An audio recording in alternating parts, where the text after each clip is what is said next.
Welcome to NewLeaf. The Federal Department of Transportation Drug and Alcohol Testing Framework operates as a precisely engineered regulatory architecture.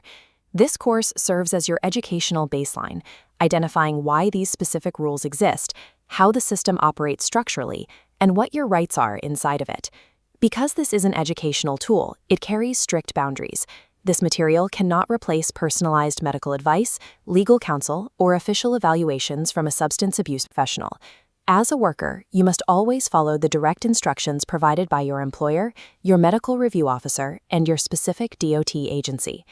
Understanding this architectural framework, from its history to its daily application, is the prerequisite for successfully and safely navigating your career within the federal transportation system. You work in a safety-sensitive role, a rigid legal classification based on the immediate physical risk your performance carries. In most occupations, errors like a missed deadline or billing mistake create financial losses. Those losses sting, but they can be recovered over time.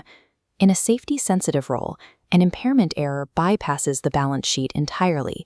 It triggers physical, real-time consequences that cannot be undone. These consequences rarely fall on the employee alone.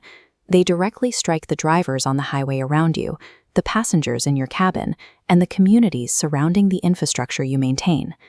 Because the outcome of impairment in these positions is biologically fatal and structurally catastrophic, the regulatory framework governing your work is uncompromising. During the massive expansion of commercial aviation and freight in the early and mid-20th century, the transportation industry operated in a complete regulatory void regarding workplace substance policy. Oversight relied on arbitrary employer discretion. If substance use was addressed at all, it was through subjective supervisor observations and delayed disciplinary action, often long after an incident occurred. This created a mathematical breaking point. As transportation volume multiplied across the country, the statistical likelihood of catastrophic failure occurring within this unchecked system became a certainty. This tension forced complex debates within the labor movement. Some unions actively advocated for mandatory testing, viewing it as basic liability protection and a necessary shield for worker safety. Others resisted. They viewed chemical testing as an invasive breach of personal privacy and a tool that management could use to circumvent collective bargaining agreements. Ultimately, a standardized federal mandate became necessary to protect public safety and to shield workers from the inconsistencies of employer-driven testing. Establishing that federal mandate required an undeniable, documented public record of systemic failure. On January 4, 1987, a Conrail freight crew operating outside Chase, Maryland, disabled their cab signals and struck an Amtrak passenger train traveling at 120 miles per hour. The National Transportation Safety Board investigation revealed the Conrail crew had used marijuana prior to reporting for duty. Investigators also found that supervisors failed to recognize behavioral indicators of impairment before the train left the yard. 16 people were killed and over 100 were injured. The systemic breakdown proved that individual impairment causes mass casualty events. 2 years later, the grounding of the Exxon Valdez in Prince William Sound shifted the focus from human fatalities to catastrophic environmental and economic loss. The United States Coast Guard concluded that the vessel's captain was legally intoxicated. He left the bridge under the control of an uncertified mate, resulting in a grounding that ruptured 11 million gallons of crude oil into the water. The ensuing civil, criminal, and environmental fallout cost billions of dollars in cleanup and decimated regional fishing communities for decades. Systemic risk extends to prescription medications. In 2003, the Staten Island ferry Andrew J. Barberry struck a maintenance pier at full speed. The assistant captain had lost consciousness at the controls due to the effects of hydrocodone, a prescription opioid painkiller. 11 passengers died. This tragedy highlights a specific danger. The worker likely believed his legally prescribed medication was safe to take before reporting for duty. These specific, documented tragedies proved conclusively to Congress that an unstandardized safety system was incapable of preventing catastrophe. Creating a unified federal response required centralized authority. In 1966, President Lyndon B. Johnson signed the act consolidating fragmented oversight agencies into the single, unified Department of Transportation.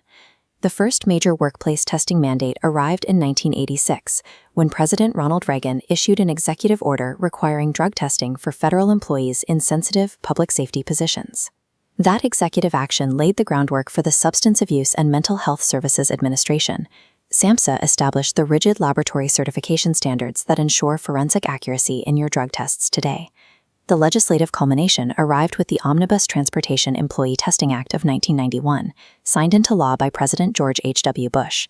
The act delivered a clear directive: establish comprehensive, mandatory drug and alcohol testing programs across all commercial modal administrations.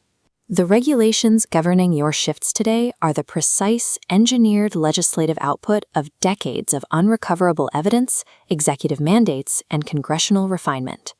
The DOT testing program is built on 6 specific categories of testing. Each one is designed to eliminate a particular operational vulnerability along your employment timeline. Pre-employment testing is your baseline.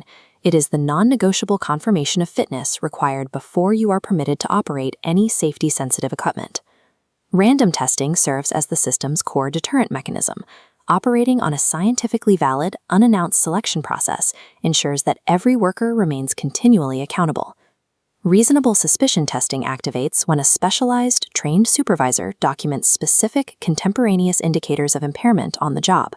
Post-accident testing is an automatic investigative protocol, triggered strictly by predefined damage thresholds or injuries, ensuring forensic data is collected when things go wrong.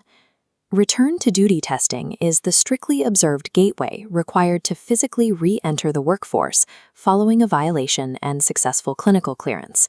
Finally, follow-up testing acts as a clinical, intensive, unannounced testing regimen spanning up to 5 years after a worker returns to duty.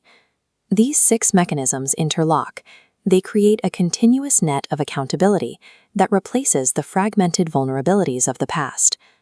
This entire testing infrastructure operates across 6 massive modal agencies, unified entirely by a single core mandate: preventing unrecoverable loss. The system engineers a precise balance. It enforces absolute public safety on our national infrastructure, while providing standardized, confidential protections for your privacy as a worker. Grasping the massive, unrecoverable stakes of safety-sensitive work is essential to mastering the regulations that govern your career and protect the public.